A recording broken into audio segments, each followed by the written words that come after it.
एक गरीब की कहानी। एक छोटे से गांव में रामू नाम का एक गरीब आदमी रहता था। उसके पास न तो बड़ी जमीन थी, न ही पक्का घर।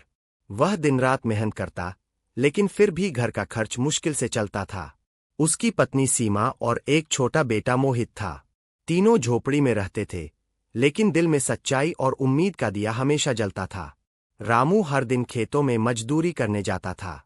कभी धूप में, कभी बरसात में भी वह बिना रुके काम करता।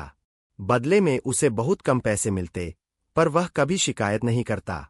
उसे विश्वास था कि एक दिन उसकी मेहनत रंग जरूर लाएगी। एक दिन गांव में एक बड़ा व्यापारी आया, जिसे खेतों के लिए ईमानदार मजदूर चाहिए थे। रामू ने तुरंत काम पकड़ लिया। व्यापारी ने कहा, अगर तुम खेत ठीक से संभाल लोगे तो फसल के बाद तुम्हें अच्छा इनाम मिलेगा। रामू ने जी जान से मेहनत की। सुबह सूरज निकलने से पहले खेत में पहुंच जाता और रात को देर तक वही रहता। महीनों की मेहनत के बाद जब फसल तैयार हुई तो खेत सोने की तरह चमक उठा। व्यापारी बहुत खुश हुआ। उसने कहा, रामू, तुमने वाकई कमाल कर दिया। ये लो तुम्हारा इनाम। उसने रामू को कुछ पैसे दिए और साथ ही एक छोटी जमीन भी दे दी। रामू की आंखों में आंसू आ गए। मेहनत का फल आखिर मिल ही गया। उसने उस जमीन पर अपना छोटा सा घर बनाया, जहां उसका परिवार खुशी से रहने लगा।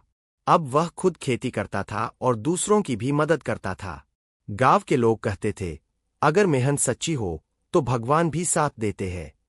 रामू की कहानी पूरे गांव के लिए प्रेरणा बन गई।